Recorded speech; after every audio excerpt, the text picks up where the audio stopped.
নমস্কাৰ বন্ধুসকল, মোৰ নাম উদয় আৰু আপোনালোকে চাই আছে আপোনালোকৰ আপোন চেনেল এডুকেট ট্ৰেভেল। আজি ডিএলএড আৰু বিএড এক্সাম আগন্তুক অহা এক্সামত কিছুমান ইম্পৰ্টেণ্ট কুৱেশ্যন লৈ আহিছোঁ। যদি ভিডিঅ'টো ভাল লাগে প্লিজ ছাবস্ক্ৰাইব কৰিব আৰু বন্ধু বান্ধৱীলৈ শ্বেয়াৰ কৰি দিব।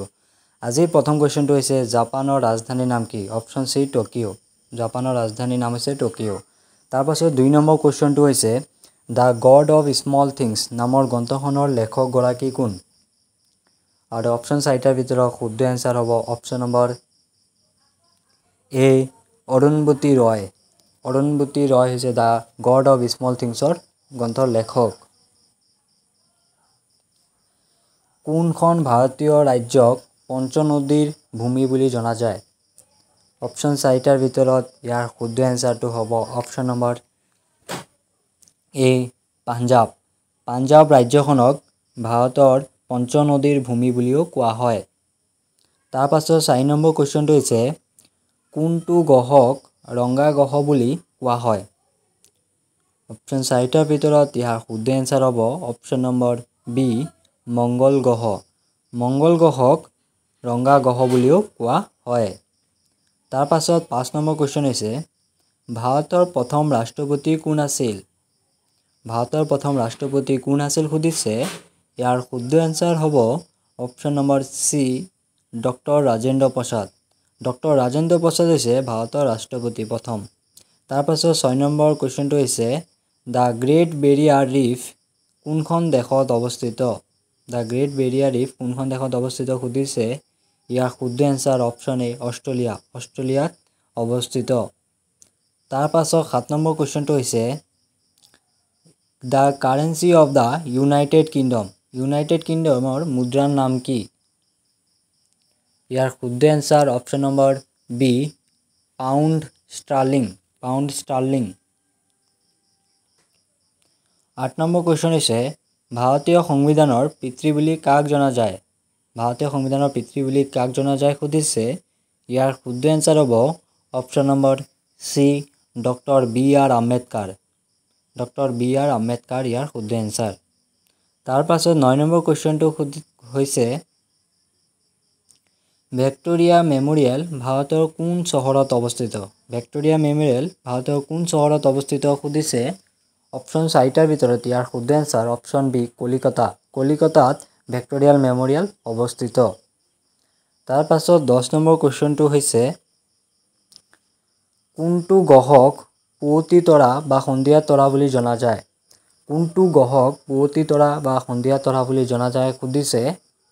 অপশ্যন 4টাৰ ভিতৰত ইয়াৰ শুদ্ধ এনচাৰ অপশ্যন বি শুক্ৰ গ্ৰহ। শুক্ৰ গ্ৰহক পুৱতি তৰা আৰু সন্ধিয়াৰ তৰা বুলি কোৱা হয়। তাৰপাছত 11 নম্বৰ কুৱেশ্যনটো হৈছে বিখ্যাত নাটক ৰোমিঅ' জুলিয়েটৰ লেখক কোন?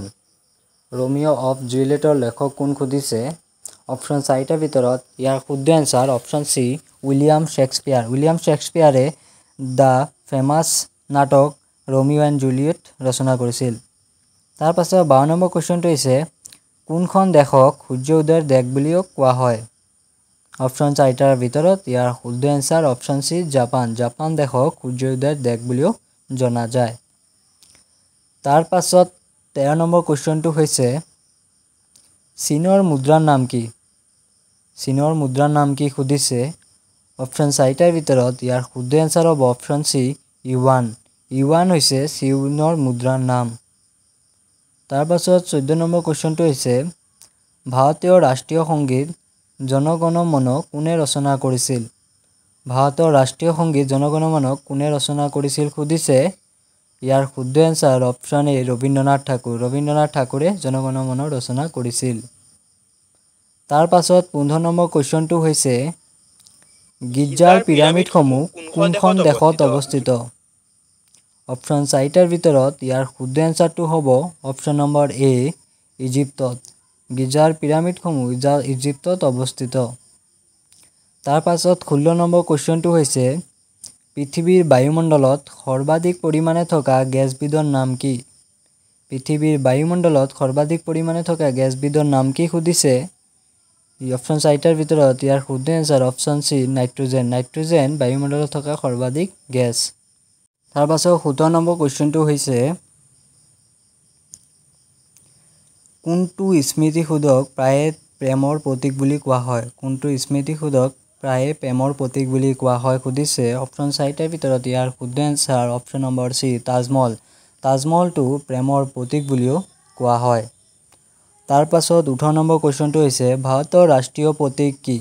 ভাৰতৰ ৰাষ্ট্ৰীয় প্ৰতীক কি সুধিছে। অপশ্যন 4টাৰ ভিতৰত ইয়াৰ শুদ্ধ answer option number D Ashoka Stambh. Ashoka স্তম্ভ হৈছে ভাৰতৰ ৰাষ্ট্ৰীয় প্ৰতীক। তাৰ পাছত 19 নম্বৰ কুৱেশ্যনটো হৈছে ভাৰতৰ উত্তৰ দিশত অৱস্থিত পৰ্বতমালাখনৰ নাম কি? ভাৰতৰ উত্তৰ দিশত অৱস্থিত পৰ্বতমালাখনৰ নাম কি সুধিছে। ইয়াৰ শুদ্ধ এনচাৰ অপশ্যন চি হিমালয় পৰ্বতমালা।